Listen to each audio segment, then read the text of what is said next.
Apocalipse capítulo 9 nos diz assim a palavra do nosso Deus. O quinto anjo tocou a trombeta e vi uma estrela caída do céu na terra, e foi-lhe dada a chave do poço do abismo.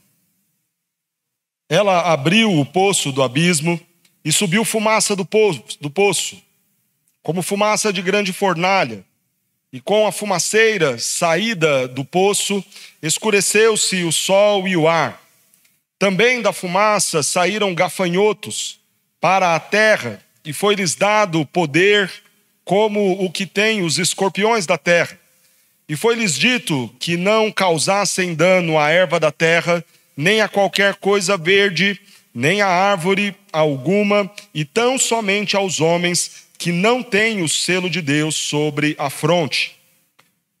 Foi-lhes também dado não que os matassem, e sim que os atormentassem durante 5 meses. E o seu tormento era como tormento de escorpião quando fere alguém. Naqueles dias, os homens buscarão a morte e não a acharão. Também terão ardente desejo de morrer, mas a morte fugirá deles.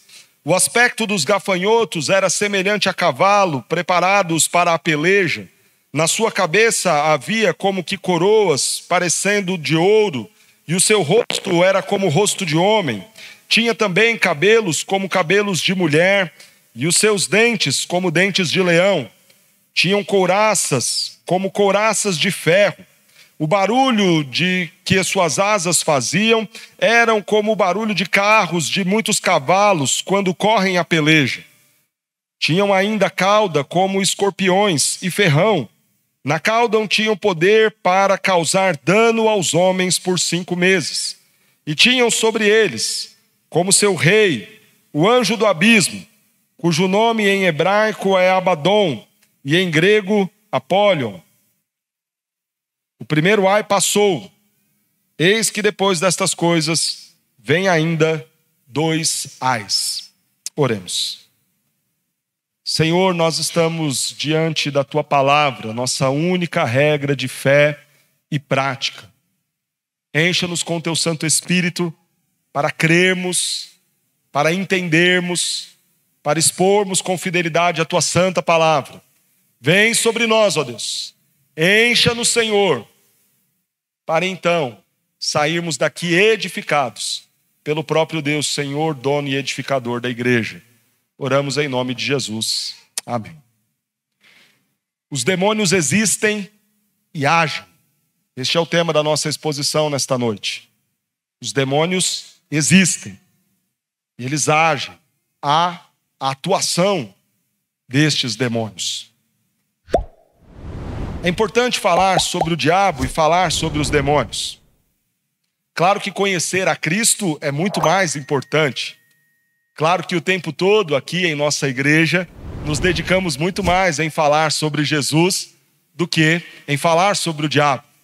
Aliás, sobre isso há uma história engraçada, e não sei o quanto ela é verdadeira, que uma pessoa, depois de passar um certo tempo numa igreja, se levantou e saiu, e quando questionado por que deixou aquele lugar, a pessoa disse: rapaz, vocês falam mais do diabo aqui do que de Deus. Nós nos alegramos em falar mais sobre Cristo Jesus, mais sobre a cruz de Cristo do que sobre o diabo. Nós nos alegramos em ter Deus falando com a igreja, ao invés de ter o diabo sendo entrevistado aqui. Nós nos alegramos em ver a manifestação poderosa da graça, da bondade, da glória de Deus, do que ver manifestações demoníacas aqui. No entanto, precisamos conhecer o nosso inimigo. Se não para despertar qualquer tipo de admiração a ele, ou devoção a ele, como infelizmente há em muitos lugares, precisamos conhecer para saber lidar com este inimigo. Precisamos também falar sobre os demônios, porque é necessário nos livrarmos de um tanto de lendas e achismos populares que nada tem a ver com o que foi revelado na Escritura. Há pessoas que dizem já ter ido ao inferno.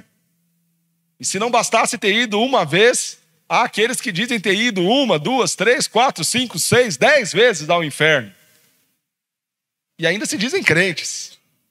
Eu não consigo imaginar o que um crente vai fazer no inferno.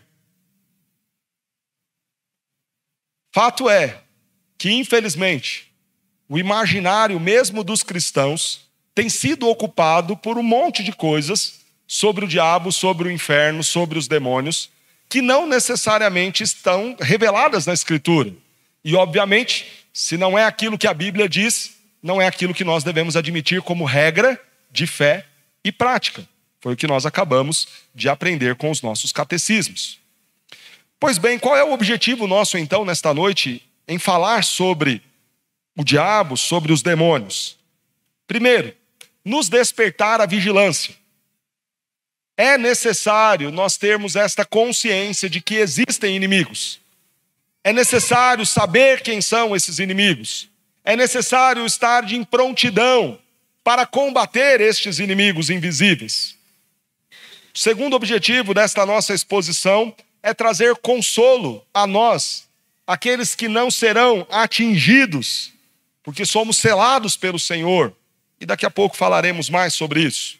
Mas há um terceiro objetivo na exposição desta noite, que é nos despertar a ir e pregar o Evangelho de Cristo, justamente para desfazer as obras do diabo. Nós estamos aqui na no tocar da quinta trombeta. Nós falamos que Apocalipse conta a mesma história repetidas vezes. Que história é esta? É a história que compreende o tempo, o intervalo de tempo entre a ascensão de Jesus, a sua chegada no céu, até a sua segunda vinda.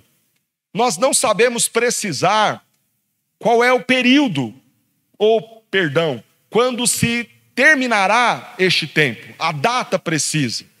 Mas sabemos que Apocalipse repetirá esta história, do dia em que Jesus subiu aos céus, até o dia final, o dia da sua segunda vinda.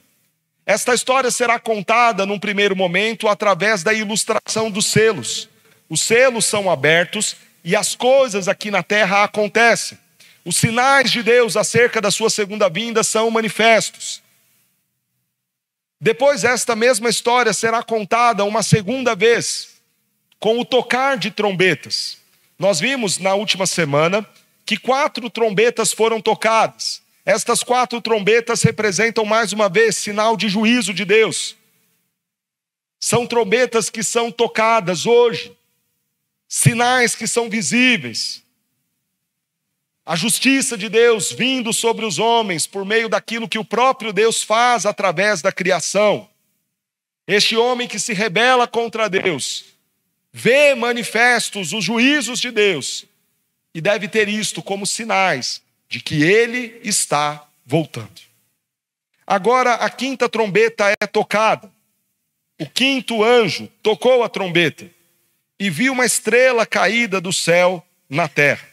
Nós dividiremos a nossa exposição em 3 partes. Primeiro, identificando este inimigo.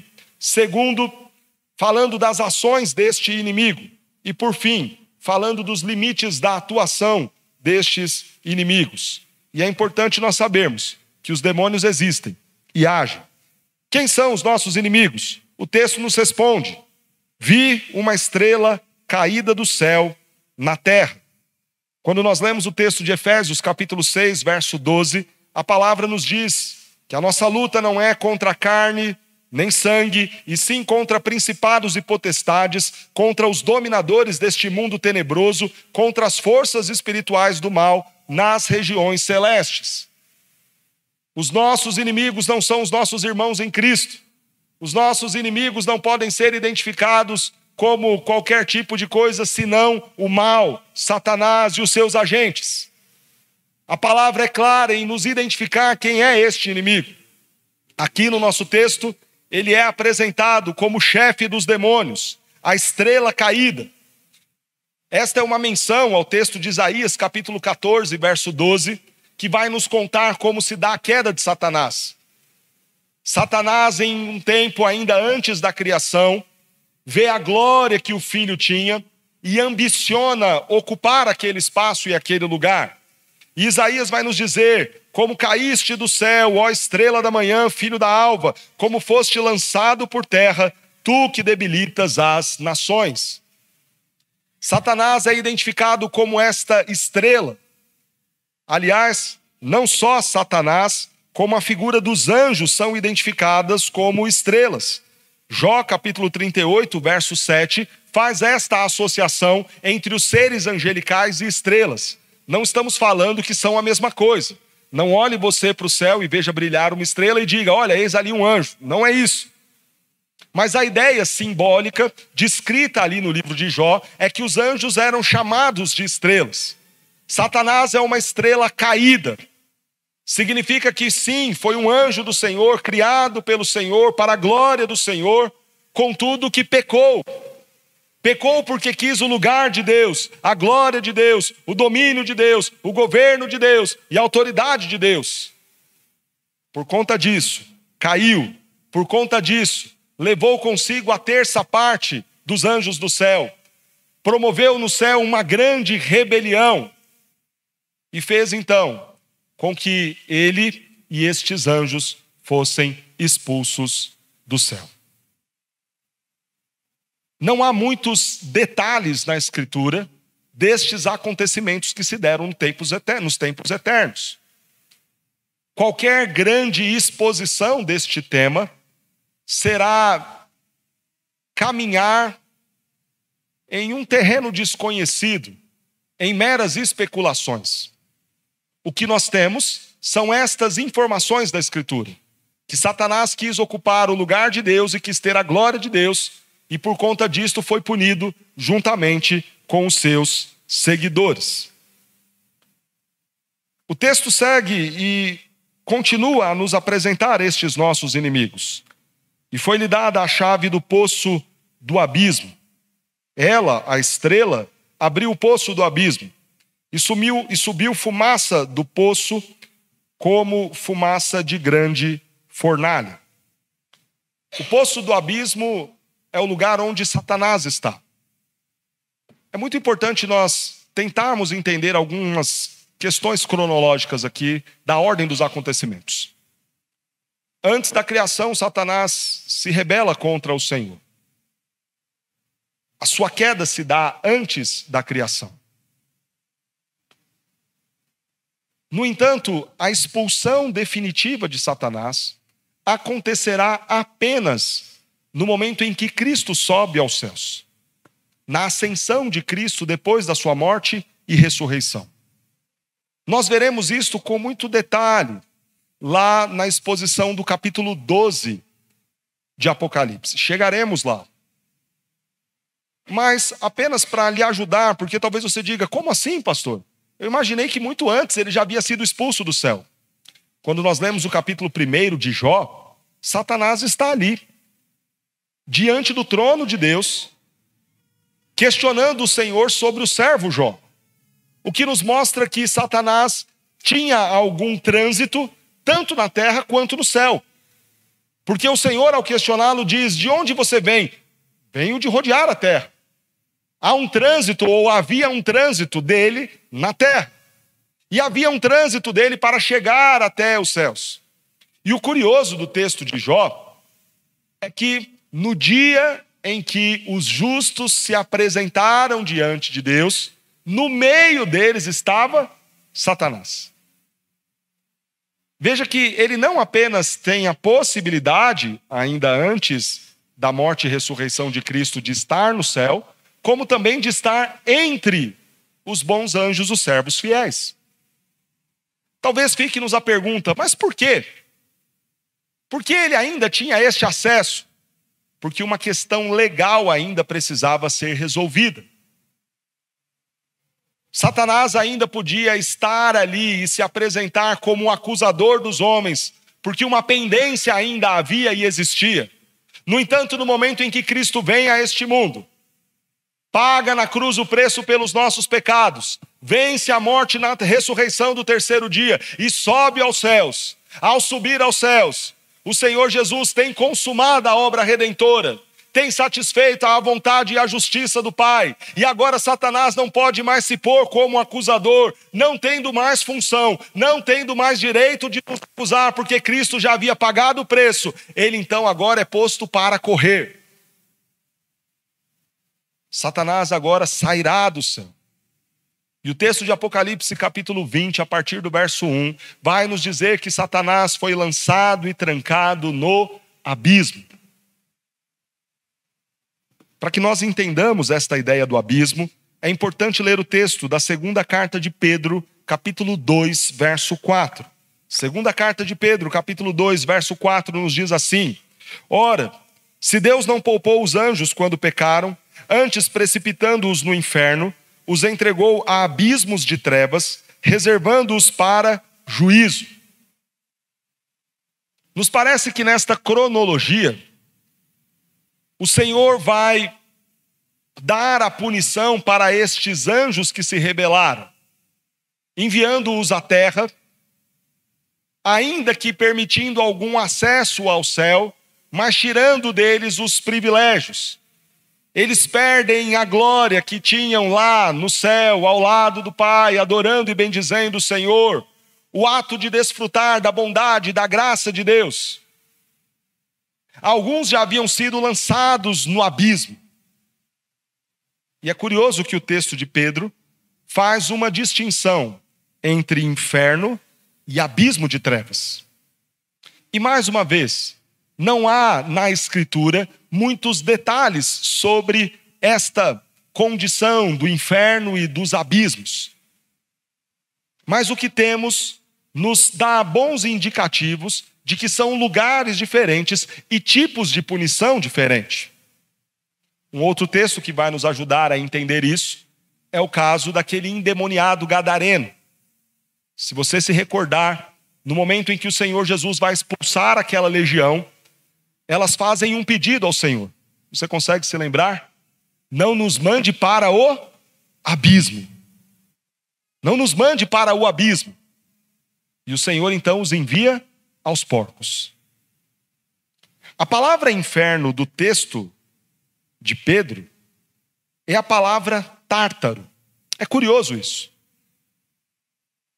Porque no texto grego, inferno será descrito com a palavra Hades, que servia tanto para o estado dos mortos, como também para o lugar de punição dos ímpios, depois da morte. A palavra tártaro aponta para um outro lugar de punição, mas este lugar de punição, de acordo com o texto de Pedro, reservado então aos anjos. É como se nós entendêssemos da seguinte forma então, e claro, esta é uma das possíveis linhas de interpretação. Mas o entendimento é que há um lugar de punição para o ímpio, o inferno, Hades. Há um lugar de punição para os anjos rebeldes, o tártaro. E há um lugar ainda mais duro de punição para estes anjos caídos, que é o abismo. Este abismo é o lugar onde Satanás está preso hoje. É onde ele está agora. Ali também estão alguns dos seus anjos, alguns daqueles que lhe seguiram. Nem todos, mas alguns.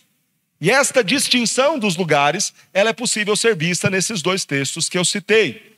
O texto do endemoniado gadareno, que mostra a realidade de anjos caídos na terra atuando, mas clamando para não serem enviados ao abismo, e também no texto de Pedro, que faz uma distinção entre o tártaro, ou o lugar de punição dos anjos caídos, e um lugar de punição ainda maior para Satanás e alguns destes mais rebeldes. Esta ideia da retribuição para o mal, de forma escalonada, ela é bíblica. Quando nós lemos o texto lá de Lucas, capítulo 10, o Senhor Jesus falando sobre aquelas cidades que não creram, ele diz: ai de ti, Corazim e Betsaida, haverá maior rigor para ti do que para Sodoma e Gomorra.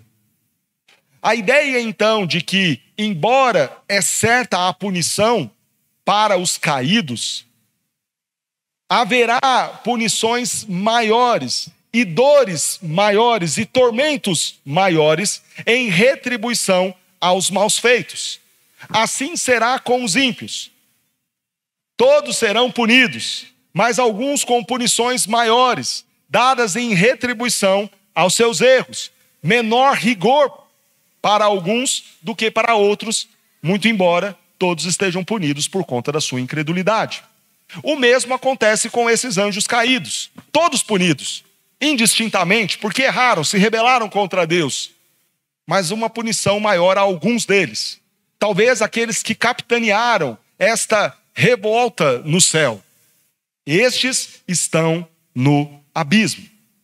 Diz o texto então, que Satanás, a estrela caída, recebe a chave do poço do abismo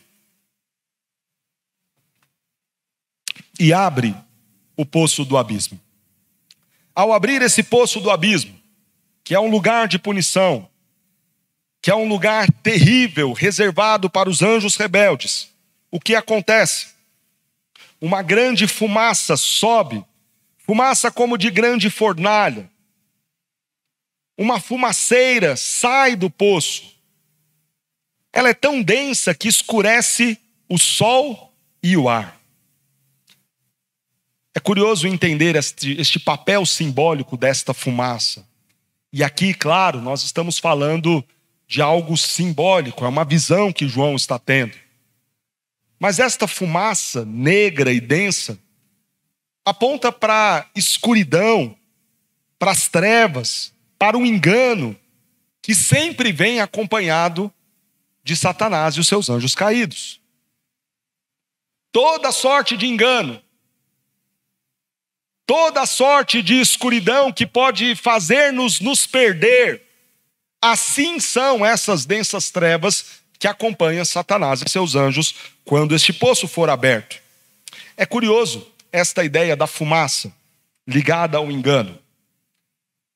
Porque o Senhor, ao se referir aos nossos atos enganosos, ele não chama de fumaça, mas chama de neblina. Eclesiastes, capítulo 1, verso 2, diz: vaidade de vaidade, tudo é vaidade. Se referindo aos planos dos homens, aos projetos dos homens, às impressões e achismos dos homens. O sábio vai chamar isto de neblina, vapor, vaidade. O que ele quer dizer com isso? Que os nossos muitos projetos e sonhos são por vezes enganações. Aquilo que nós colocamos como sendo coisas grandes e importantes são por vezes apenas vapor, neblina. Mas ao se referir ao diabo, a Escritura usa o termo fumaça e não neblina e vapor. E há uma diferença muito grande. Embora também na neblina a gente se perca e se engane, porque obviamente os caminhos ficam confusos, não se compara à densa treva que vem num fumaceiro. Mostrando que, embora os homens consigam se enganar com o seu coração, que é enganoso, muito pior é a ação dos demônios ao enganar e trazer consigo toda sorte de engano. Grande treva, escuridão, que trará sombra à luz do sol. Também da fumaça saíram gafanhotos para a terra, e foi-lhe dado poder como que tem os escorpiões da terra. Ao abrir então o poço, uma grande fumaça que aponta para toda esta ordem de maldade, de trevas, de oposição à luz, de oposição a Deus e de todo tipo de engano, e no meio desta fumaça, gafanhotos. O que são esses gafanhotos? São os demônios. São os demônios liderados por Satanás, o seu chefe e rei. E é curioso nós estudarmos um pouquinho esta ideia dos gafanhotos. Os gafanhotos aparecem na Escritura sempre como algo negativo. Foi a 8ª praga no Egito. Os gafanhotos tomando todas as plantações e deixando ali grande fome para todo o povo. Em Números capítulo 13, verso 33, nós vemos que os gafanhotos foram usados para denominar os inimigos do povo de Deus. Ao falar sobre aqueles que ocupavam a terra, que precisariam ser desterrados, o texto de Números os chama de grandes gafanhotos. Mas o profeta Joel nos traz 2 textos falando sobre gafanhotos, que são bem elucidatórios e que estão muito ligados aqui ao texto de Apocalipse. O primeiro texto de Joel, capítulo 1, verso 4, nos diz assim: O que deixou o gafanhoto cortador, comeu o gafanhoto migrador. O que deixou o migrador, comeu o gafanhoto devorador. O que deixou o devorador, comeu o gafanhoto destruidor. Observe que em cada uma das menções a gafanhoto, aqui no verso 4 de Joel 1, uma coisa está clara: a completa destruição. Sempre na Escritura, o gafanhoto estará associado a coisa ruim, a algo ruim, aos inimigos do povo de Deus, a uma praga e a plena e completa destruição. Mas o nosso texto está ecoando uma profecia feita por Joel no capítulo 2, versos de 1 a 10, que nos diz assim: tocai a trombeta em Sião, e dai voz de rebate no meu santo monte. Perturbem-se todos os moradores da terra, porque o dia do Senhor vem e já está próximo. Dia de escuridade e densas trevas, dias de nuvens e negridão.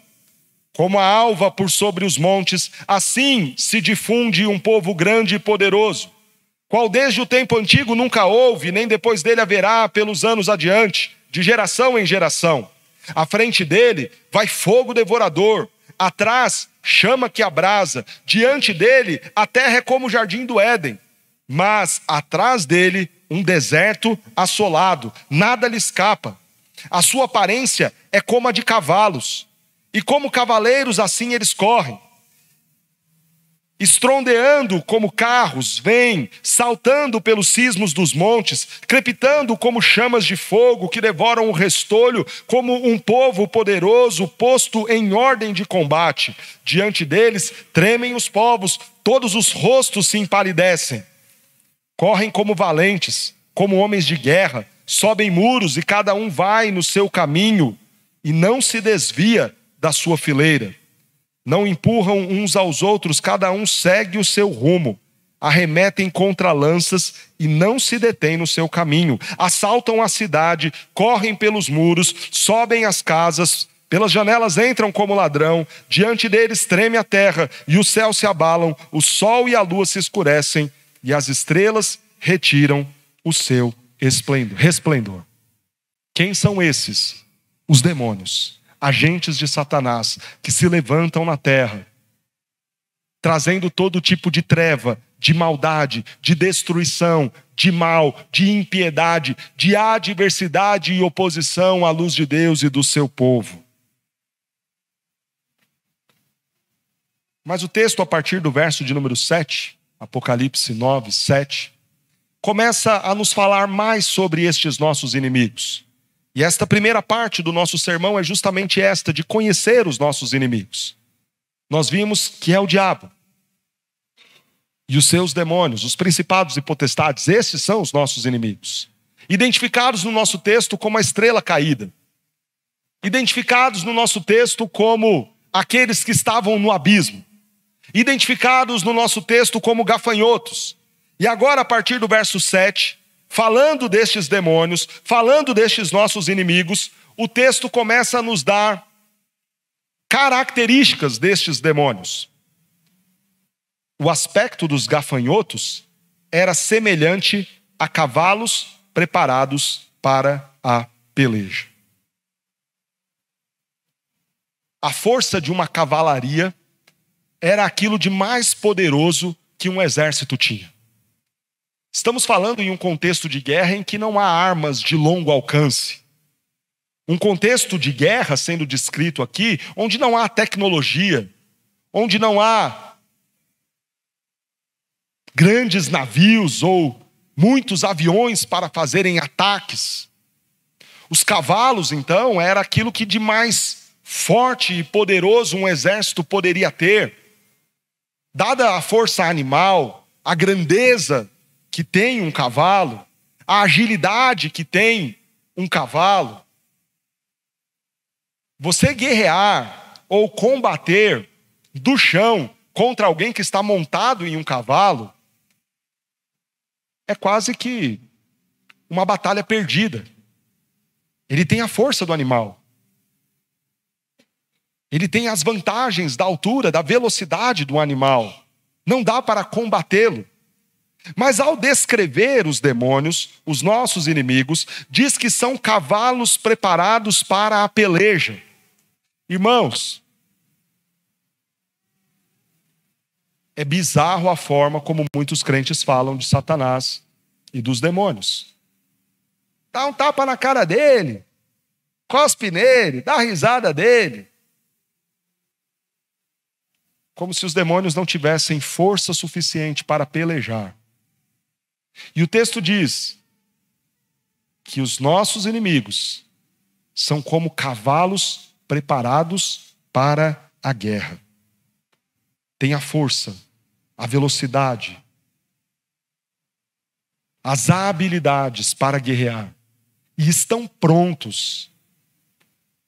Não é só um animal perdido no campo, é um animal pronto. É todo um potencial de luta e guerra em prontidão para aquele fim. Em prontidão para aquele fim. Mas o texto segue e diz, na sua cabeça havia como que coroas, parecendo de ouro. Isso nos aponta para a influência que os demônios têm.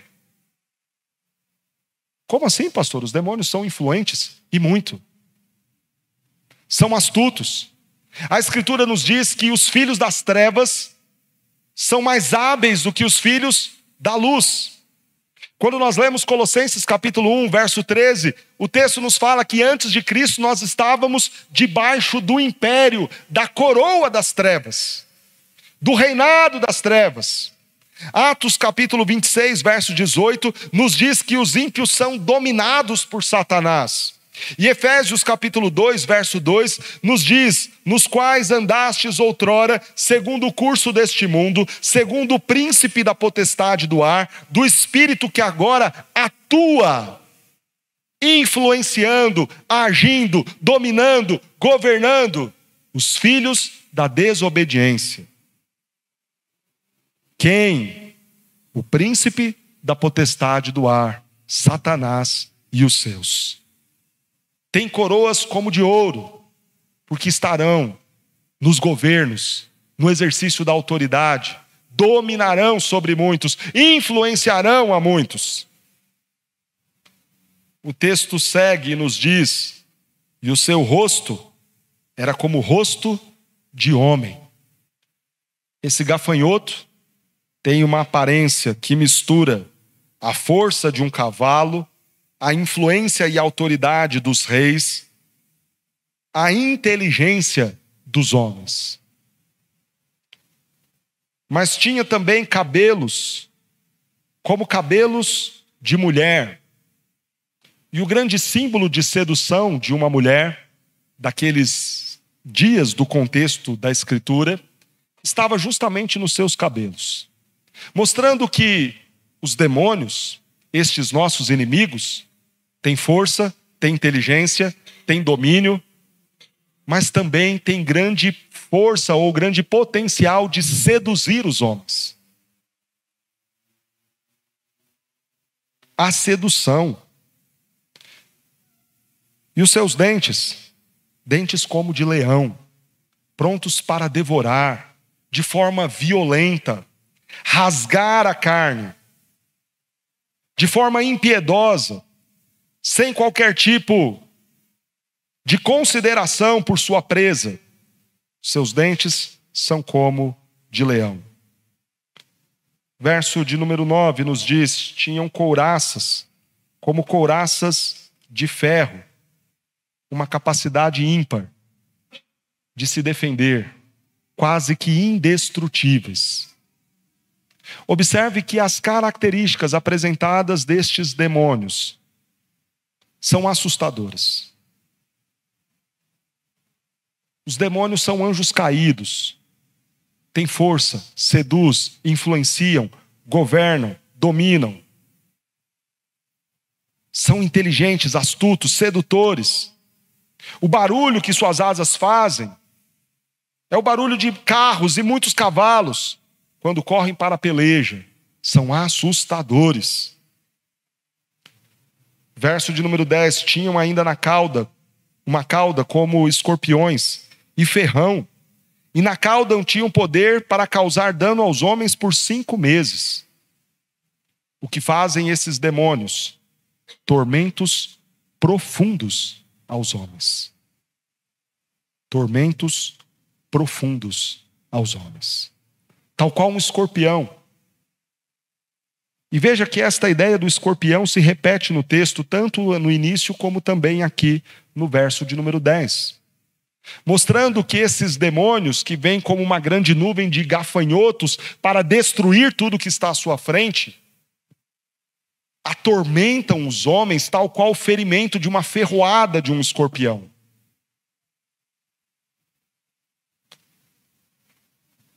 Esses demônios são liderados, e o verso 11 nos diz: e tinham sobre eles, como seu rei, o anjo do abismo, cujo nome em hebraico é Abaddon, e em grego, Apólion. Abaddon e Apólion têm como significado destruição e destruidor. Quem é este chamado de destruidor? O próprio diabo, que lidera e governa estes demônios. Mas agora nós veremos no texto qual é a ação destes demônios. E o verso de 3 a 6 nos diz: também da fumaça saíram gafanhotos para a terra, e foi-lhes dado poder como os que têm os escorpiões da terra. E foi-lhes dito que não causassem dano à erva da terra, nem a qualquer coisa verde, nem a árvore alguma, e tão somente aos homens que não têm o selo de Deus sobre a fronte. Foi-lhes também dado, não que os matassem, e sim que os atormentassem durante 5 meses. E o seu tormento era como o tormento de escorpião quando fere a alguém. Naqueles dias, os homens buscarão a morte, e não a acharão. Também terão um ardente desejo de morrer, mas a morte fugirá deles. Os demônios existem. Saem do abismo, liderados por Satanás, na figuras de gafanhotos. São astutos, hábeis, sedutores, inteligentes, governam, dominam, influenciam. São maus, estão prontos para devorar com violência e sem qualquer tipo de piedade as suas presas. Eles se levantam agora com uma única missão, e o nosso texto nos revela: para atormentar os homens. Esta é a função dos demônios: atormentar os homens. Eles não podem se opor a Deus. O Senhor Jesus venceu, é vitorioso. Não há o que fazer para frustrar os planos de Deus. O que resta a eles fazerem então? Atormentar os homens. Não há uma peleja justa no céu. Não há a ideia de considerar planos e mais planos para tentar reverter a situação celestial. Consegue entender isso? É uma batalha perdida.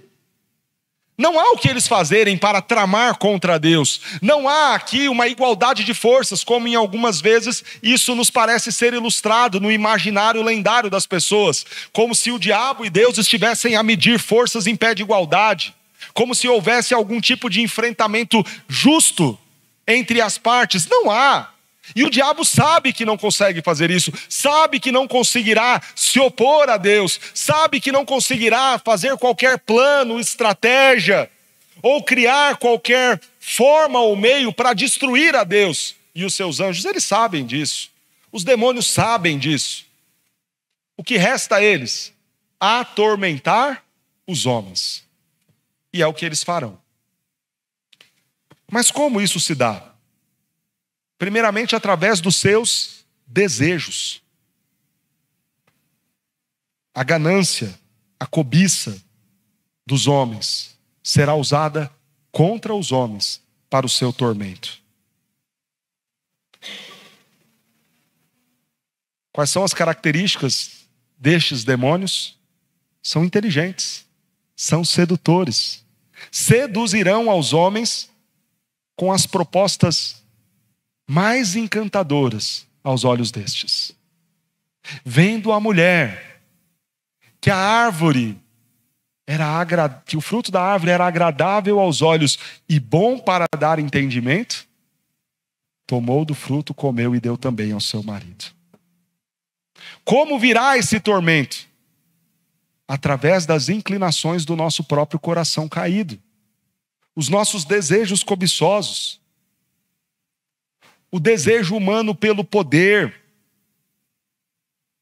da luxúria, os prazeres sexuais e tantos outros prazeres que num primeiro momento, nesta estratégia sedutora de Satanás, parecem ser coisas boas, agradáveis aos olhos, coisas inofensivas, que não trarão dano algum. Mas por trás há uma grande boca, cheia de dentes, de um leão feroz, devorador, impiedoso. Ei, presta atenção aqui. Tudo que eu estou falando pode ter um tom muito teórico. Mas aqui a gente entra num aspecto muito prático.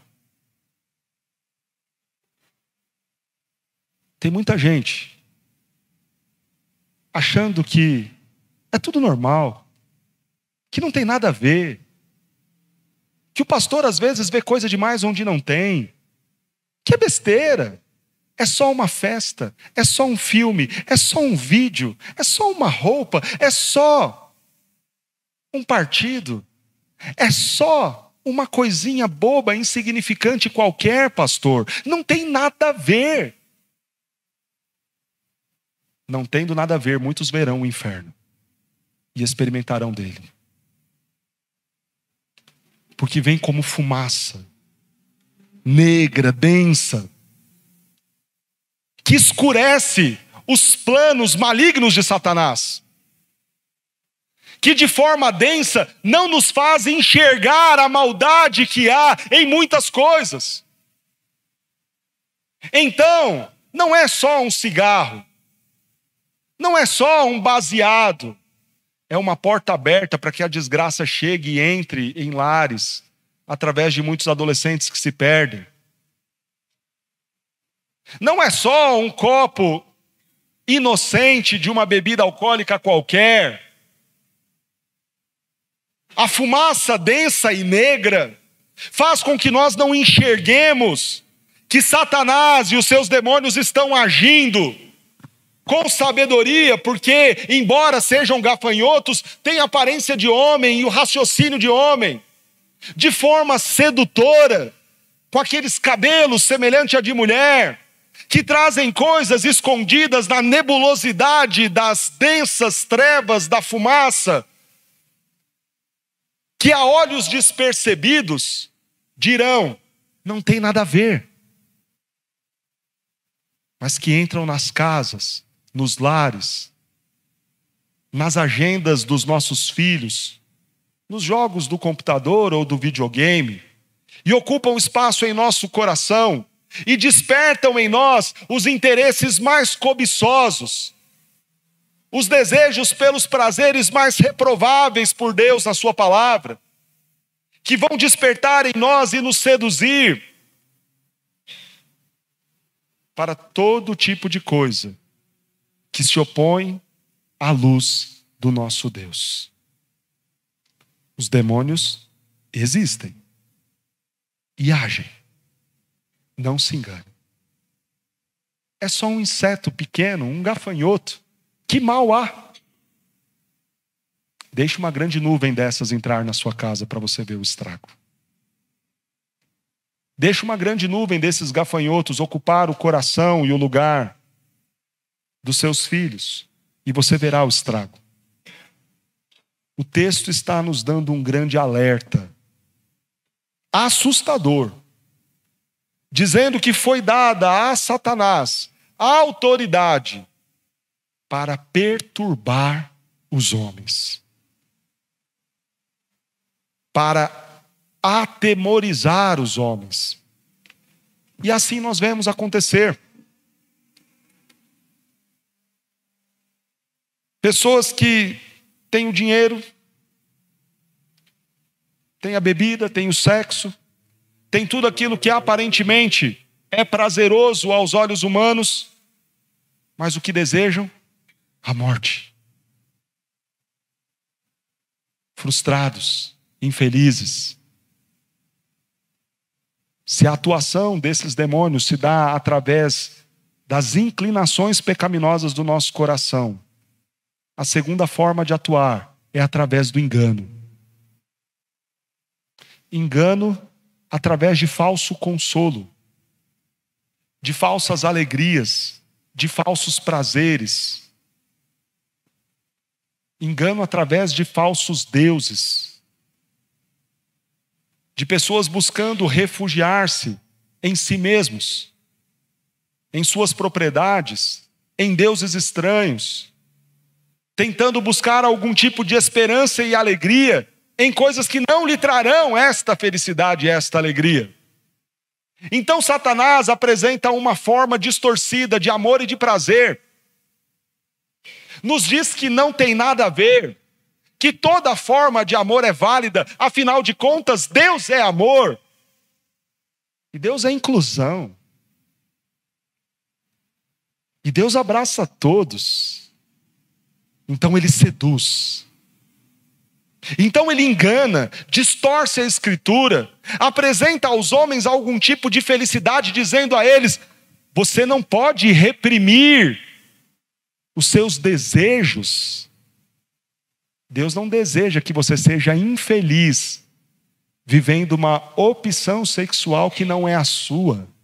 Então sugere uma falsa ideia de amor, uma falsa ideia de prazer, dizendo a estes homens: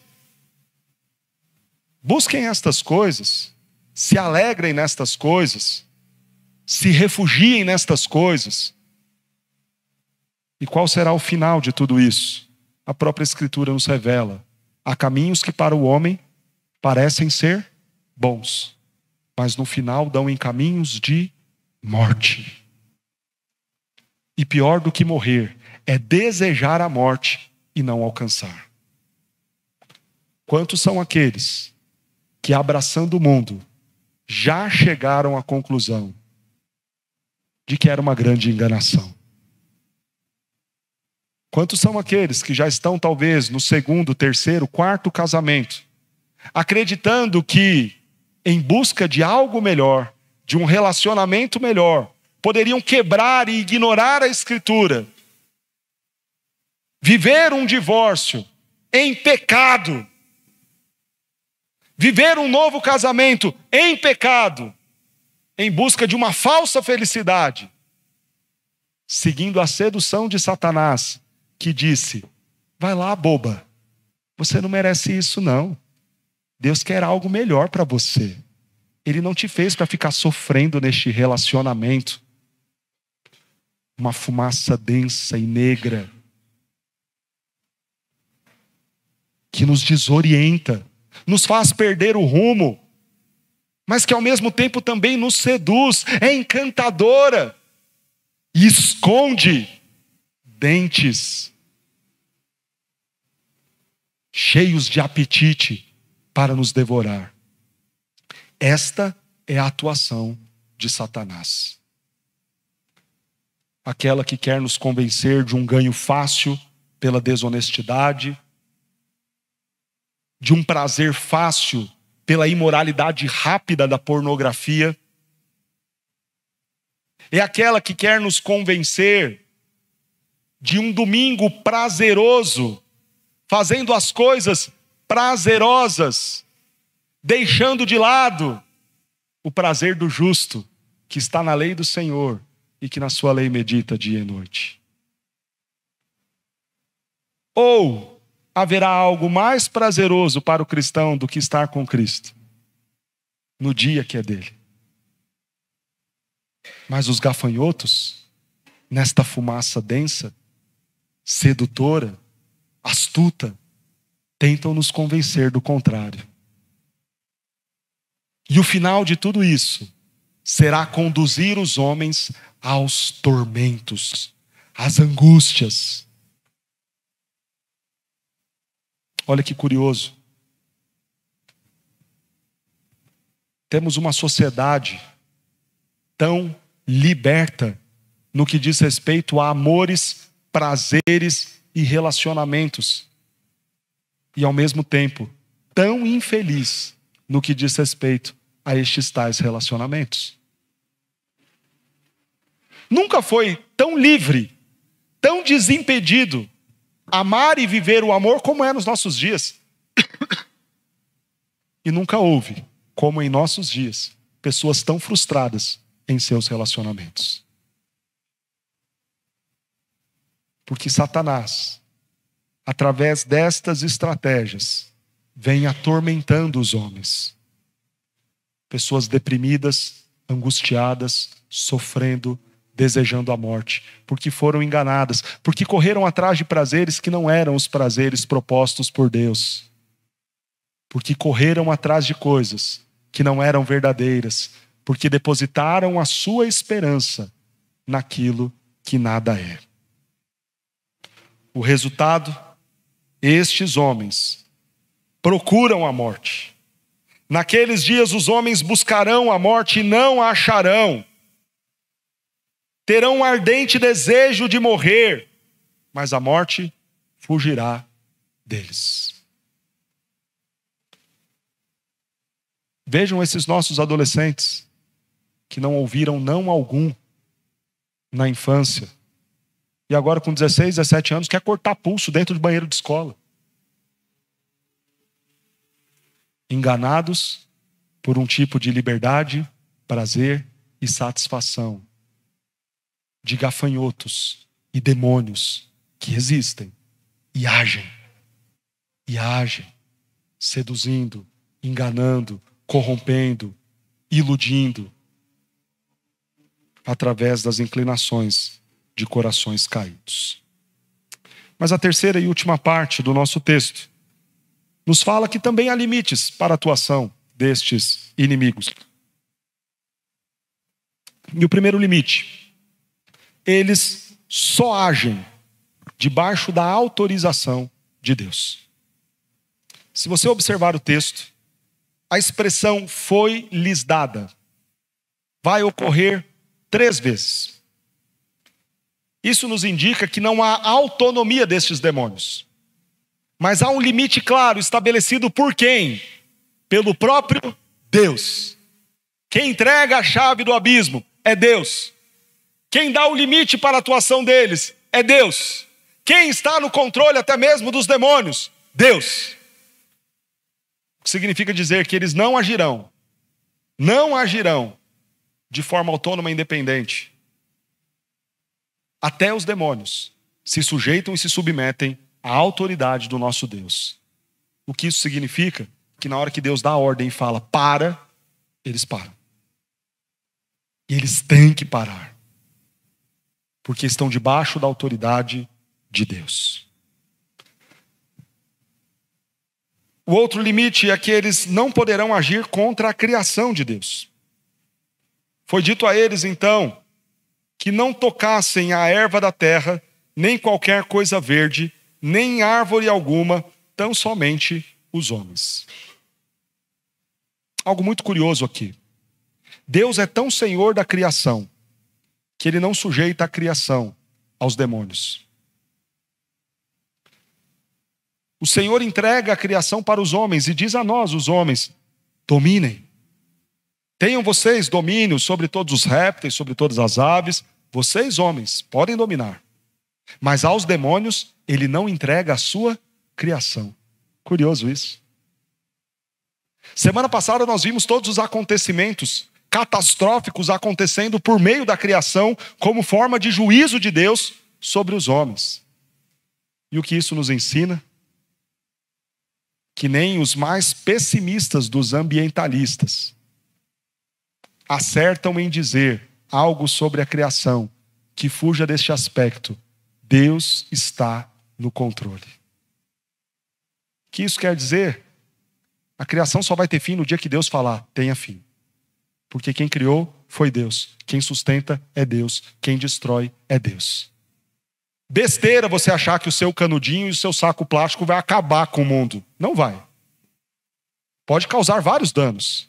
Pode prejudicar e muito. Agora, achar que o homem tem poder para desfazer aquilo que Deus criou pela ordem da sua palavra é uma arrogante pretensão de vermes que se acham capazes demais de desfazer a obra do Criador. Não podemos, não conseguiremos. A criação será destruída pelo seu próprio Criador. No dia que ele falar e quiser que tenha fim, então terá. Antes disso, não. E nem os demônios tocarão naquilo que Deus criou. Há uma terceira limitação. Veja que estas ferroadas, tal qual a dor insuportável e o tormento de ferroadas de escorpiões, terão a duração de 5 meses. Isto é repetido no texto. Por que 5 meses? Os gafanhotos costumavam aparecer na região da Palestina no mês de maio, e as pragas de gafanhoto geralmente iam durante 5 meses até setembro. Significa que um ciclo completo daquilo que eles faziam sazonalmente ano a ano. E isso nos ensina, mais uma vez, que até mesmo o sofrimento causado pelos demônios está debaixo de um tempo pré-determinado pelo nosso Deus. Ninguém sofrerá nem a mais, nem a menos, mas no tempo exato permitido por Deus. Mas há uma última limitação, e esta a mais gloriosa. Veja o que o texto nos diz. Verso de número 4.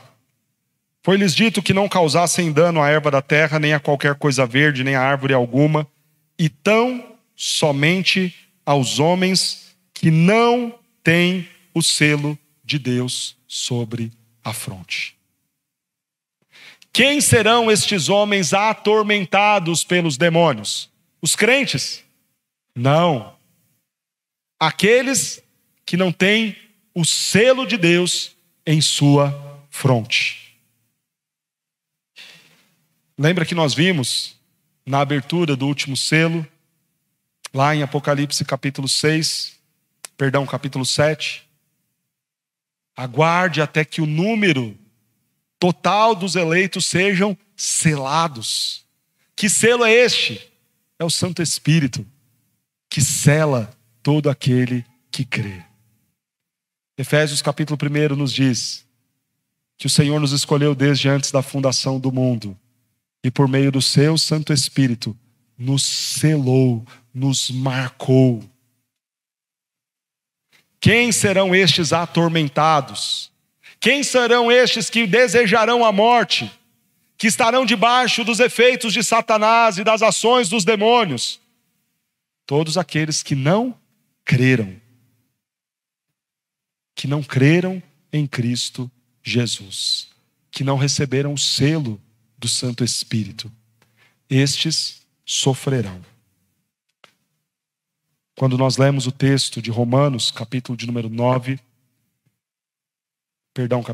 8, a Escritura nos diz que absolutamente nada pode nos separar do amor de Deus que está em Cristo Jesus. Que inimigo nenhum poderá se levantar contra nós, porque se Deus é por nós, quem é que vai nos acusar? Quem tentará a acusação contra os eleitos de Deus, se é Deus que nos justifica? Quem é que se levantará contra o povo de Deus, se foi o Senhor mesmo quem na cruz morreu por nós? Quem será contra nós se o Senhor for por nós? É por isso que, se nós formos selados pelo Espírito Santo, não tem macumba, não tem praga, não tem maldição que pegue em crente. Qual é a grande sessão de cura, libertação e quebra de maldição? Creia em Cristo Jesus. E está tudo quebrado e amarrado. Simples assim. Ah, pastor, mas vamos fazer uma macumba contra mim. Macumba não pega em crente, não. Se Deus é por nós, quem será contra nós? Ah, pastor, mas colocaram lá um despacho na frente da minha casa. Abri a minha gaveta lá no trabalho, tinha um punhado de sal grosso lá.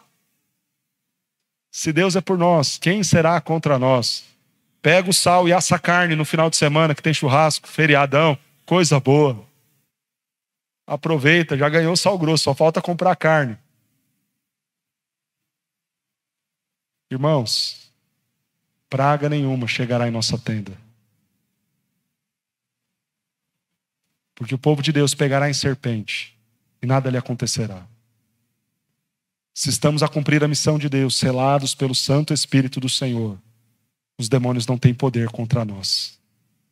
Porque aquilo que está em nós é a divina semente. Cristo Jesus habita em nossos corações.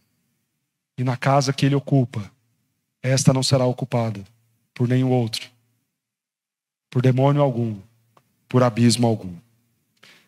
Quero trazer 3 aplicações para as nossas vidas e encerrar aqui a nossa exposição.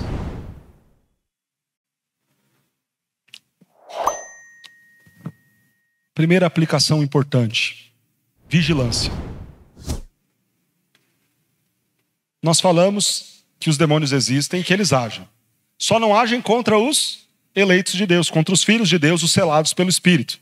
Pergunta óbvia: você é crente? Você é crente? Se sim, louvado seja Deus.